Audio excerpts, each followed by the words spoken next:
안녕하십니까. 오늘은 마태복음 1강을 나눠보겠습니다. 마태복음 1강은 마태복음 1장을 주제로 합니다. 마태복음 1강은 계보와 예수 그리스도의 탄생으로 나뉩니다. 먼저 마태복음 1장 1절을 읽어보겠습니다. 아브라함과 다윗의 자손 예수 그리스도의 계보라. 마태복음은 헬라어로 저술되었기 때문에 헬라어로도 읽어드리겠습니다. 바비블로스 게네세오스 예수 그리스도 휴 다비드 휴 아브라함. 마태복음은 예수님의 계보로 시작하면서 하나님의 구원사를 담아내고 있습니다. 또 마태는 예수님의 아기 시절을 통해 예수님이 구약에서 예언한 메시아 하나님의 아들이라는 것을 구약의 인용과 암시를 통해 독자들에게 알리고 있습니다. 마태복음 1장 1절은 비블로스라는 단어로 시작하는데 이 비블로스라는 뜻은 일반적으로 책을 가리킵니다. 그리고 이 비블로스는 마태복음의 원래 제목이면서 마태복음의 서론 역할도 합니다. 게네시스는 일반적으로 계보, 역사, 이야기, 시대 등으로 많은 뜻을 가지고 있는데 여기 비블로스 게네세오스가 나왔는데 게네세오스는 게네시스의 소유격이라고 할 수 있습니다. 그래서 비블로스 게네세오스를 통역하면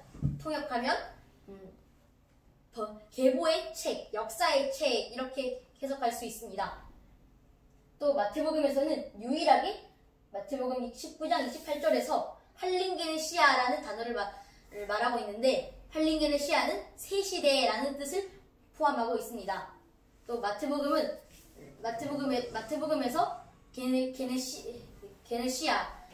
게네시스로 시작하면서 이 일반적인 시대, 예수님의 초립을 의미하고 할린게네시아는 새 시대, 예수님의 재림을 의미합니다.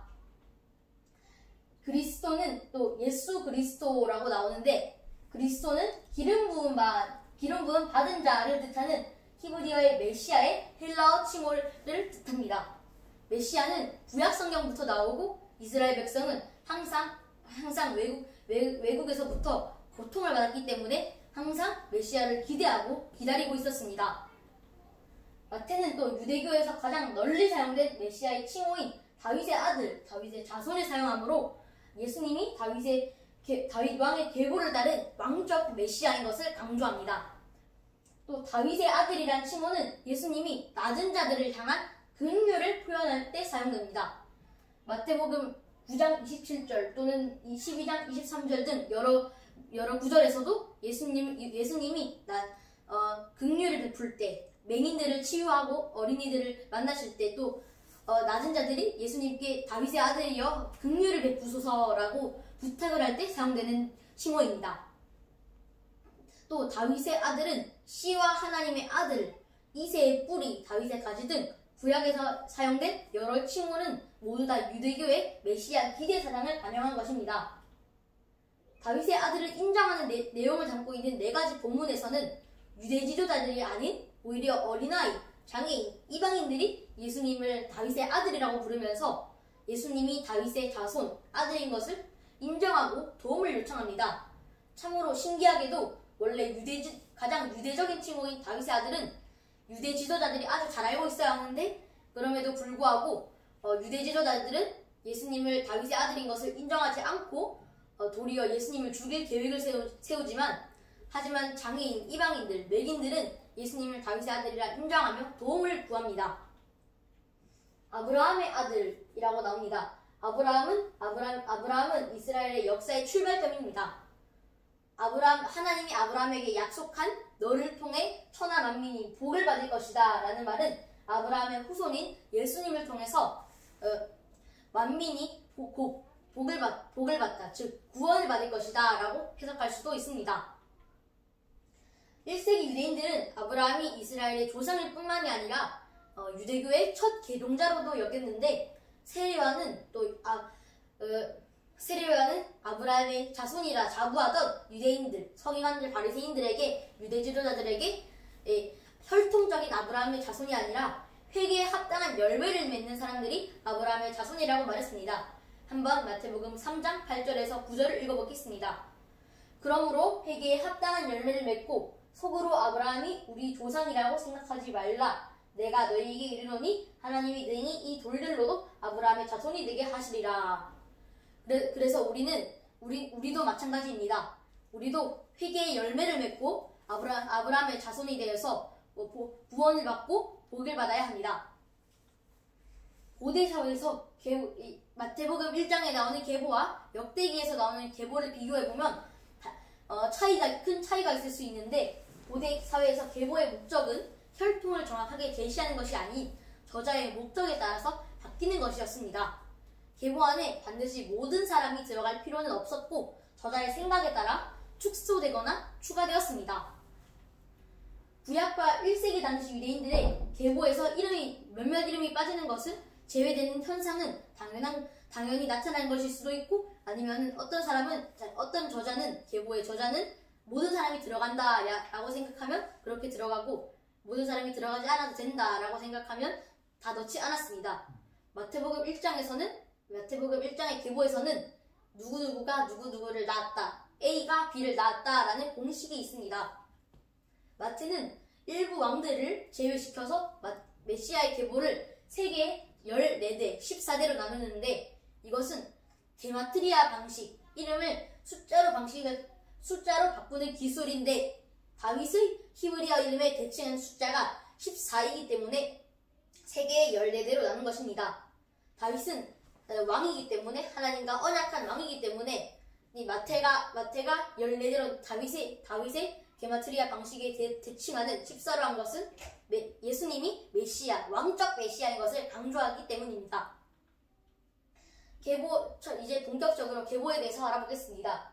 첫 번째 14대는 아브라함부터 다윗인데, 이 마태복음 1장 2절부터 유다와 그의 형제들이라고 말합니다.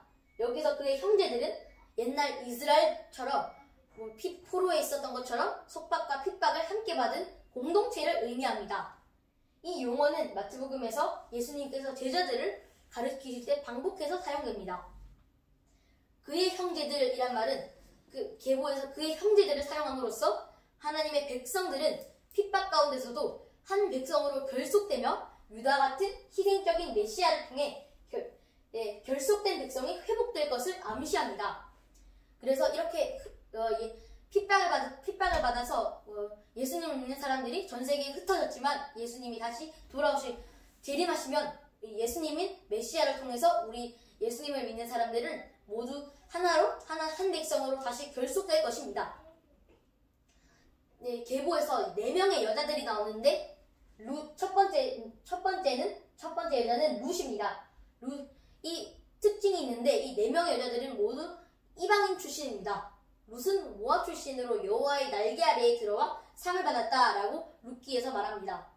또 1세기 유대인들은 다말과 라합이 가나안 출신으로서 그들도 여호와의 날개 아래에 들어와 하나님의 보상을 받았다라고 생각했습니다. 또 마태는 밧세바를 우리아의 아내라고 표현하므로 이방 배경을 암시합니다. 우리아는 햇사람, 가나안 사람인데 밧세바를 우리아의 아내, 이방인으로 표현함으로써 이 4명의 여자들이 모두 이방인인 것을 강조합니다. 이 4명의 여자가 이방인 출신임을 암시하는데, 이들은 이방인들이지만 하나님의 백성이 되기를 원했고 하나님의 백성이 되기를 결정했습니다. 하나님의 구원 계획은 구약시대 때부터 이미 이방인들이 포함되었습니다. 성경은 4명의 여자들을 죄인이 아니라 단지 이방인일 뿐 죄인은 아니라고 말합니다. 1세기 당시 유대인 지도자들, 유대인들은 이방인들은 무조건 죄인이다라는 편견을 가지고 있었습니다. 하지만 성경은 이미 구약에서부터 이방인들도 하나님의 구원 계획에 포함되어 있다는 것을 강조합니다. 하나님이 아브라함에게 약속한 천하 만민이 너로 말미암아 복을 받게 될 것이다 라는 것처럼, 이방인들도 이 천하 만민에 포함되고 이방인들도 하나님의 백성이 되게 하셨습니다. 두 번째 14대는 솔로몬부터 바벨론 포로 시기까지인데, 마태는 다윗과 여고냐를 유다 왕국의 첫 왕과 마지막 왕으로 나열함으로써 이 내용이 왕의 계보임을 알립니다. 비록 바벨론의 포로가 되었지만 여고냐를 통한 왕의 계보는 끊어지지 않았습니다. 이런 바벨론의 포로 상황 속에서도, 이 절망 속 상황 속에서도 하나님의 섭리라는 희망이 함께 비춰지고 있었습니다.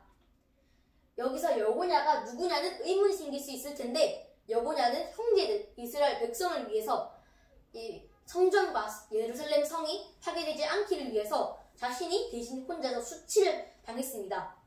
여고냐가 바벨론의 포로로 잡혀간 행동은 성과 성전을 구하기 위한 희생적인 결심으로 묘사됩니다. 이는 예수님이 우리를 위해 희생하신 것처럼 연결됩니다. 이 계보에서는 예수님이 메시아로서 왕적 메시아인 것을 계속해서 강조하는데, 예수님이 여기 여고냐처럼 유다처럼 우리를 위해 희생하신 것을 강조합니다. 마지막 연례되는 바벨론 포로부터 예수님까지인데, 예수님을 낳았다, 원래는 요셉이 예수를 낳았다라고 표현해야 되지만 즉 A가 B를 낳았다라는 표현이 없습니다. 이것은 예수님이 요셉의 생물학적 아버지가 아니며 예수님은 하나님의 능력으로 성령을 통해 탄생했음을 강조합니다. 제2부 예수 그리스도의 탄생을 함께 알아보도록 하겠습니다. 마리아는 요셉과 결혼하기 전에 이미 예수님을 잉태하였는데, 이 18절부터 25절까지는 어떻게 예수님을 임신했는지 알려주고 있습니다. 18절에서는 마리아가 성령의 능력으로 예수님을 임신했다고 설명합니다. 요셉은 하나님의 뜻을 철저히 지킨 의인이었지만 마리아에게 공개적인 수치를 주지 않으려고 개인적으로 해결하려 했습니다. 만약 마리아가 요셉과 결혼하지도 않았는데 임신한 사실이 밝혀지면 마리아는 창녀 취급을 받아 이렇게 다른 사람들에게 돌로 이렇게 던져서 죽임을 당할 텐데, 그런 수치를 주지 않으려고 개인적으로 해결하려 했습니다. 이것은 요셉의 의인됨과 동정심의 조화를 보여주며, 요셉의 태도는 마태복음 전체에서 의와 긍휼이 예수님을 통해 실현되고 교회를 통해 행해져야 된다는 것을, 한 가지 교훈을 미리 보여주는 것입니다. 1세기 당시에 꿈에 천사가 나타난 것은 대단히 중요한 의미가 있었습니다. 천사는 요셉의 꿈에 나타나서 마리아를 버리지 말라, 이는 성령을 통해 임신한 것이다 라고 하는데, 하나님께서 천사를 꿈에 나타나 하나님의 메시지를 알려주는 것은 당시 유대인들의 익숙한 표현이었고 당대 의인들의 경험이었습니다. 또 누가복음에 나오면 세례 요한의 아버지 또 꿈을 꿔서 그 세례 요한을 잉태했다는 것을 알게 됐는데, 이것도 당대 의인들의 경험이었습니다. 신적인 계시를 전달하는 하늘의 계획을 알리는 천사가 요셉의 꿈에 나타나 하나님의 계획을 알리며 예수라는 이름을 마리아가 낳은 아들에게 줍니다. 그러면서 1장 23절에서 왜냐하면 이 이름을 임마누엘은 항상 우리와 함께 하신다라고 하면서 하나님이 항상 우리와 함께 하신다는 것을 알려줍니다. 그래서 마태복음은 임마누엘로 시작하고 임마누엘로 끝난다고 해도 과언이 아닙니다.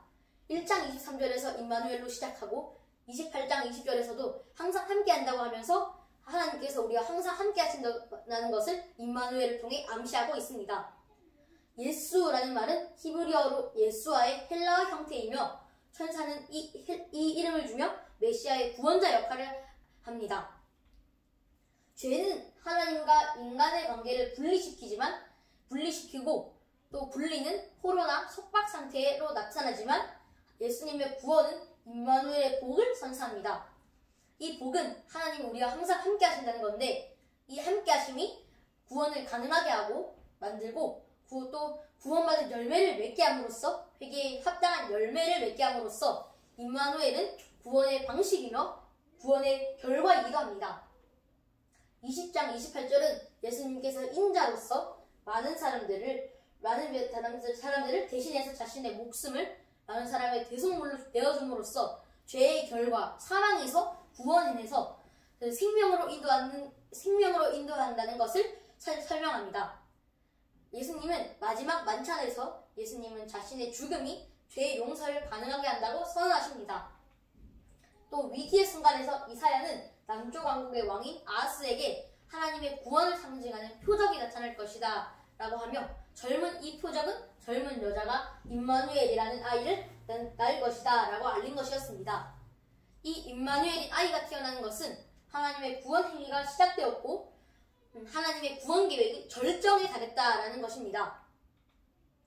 우리와 함께 하신 하나님 임마누엘은 마태복음 전체를 아우르는 핵심 주제입니다. 또 임마누엘인 아이가 태어나는 것, 예수님이 태어나는 것은 하나님의 구원 행위가 시작되었고 이 행위가 시작된 뿐만이 아니라 하나님의 구원 계획이 이미 절정에 이르렀고 우리는 예수님을 통해서 구원받을 것이다 라고 마태복음 1장에서부터 시작부터 강조합니다. 요셉은 하나님의 선지자를 통해 주신 예언이 성취됩니다. 마태복음에서 의는 하나님의 구원 계획, 은혜와 이 은혜에 대한 순종, 즉 하나님의 행위와 인간의 반 둘 다를 의미합니다. 그래서 하나님이 임마누엘을 보내신, 하나님이 항상 우리와 함께 하신, 하나님이 우리에게 주신 그 긍휼하심으로 말미암아 우리는 하나님의 뜻에 순종을 해야 합니다. 의로운 사람은 하나님의 구원 계획에 순종하며 이러한 순종은 사랑의 계명에 순종하는 열매를 맺습니다. 이 의로움만을 강조할 것이 아니라 우리는 예수님이 우리에게 긍휼함을 베풀었듯이 우리는 다른 사람에게도 긍휼함을 베풀어야 합니다. 마태복음 23장 23절에서 보면 유대인들 중 유대 지도자들, 바리새인들은 의는 지켰으나 율법을 지켰으나 긍휼은 버렸다, 의와 정의는 버렸다 라고 말하는데 요셉은 미리 예수님이 하시는 말씀을 미리 먼저 이룹니다. 의로움과 동정심의 조화를 미리 보여줌으로써 우리도 예수님이 요셉의 생물학적 아버지가 아니긴 하지만 그래도 요셉을 통해 미리 예수님의 성품을 미리 알려줍니다. 감사합니다.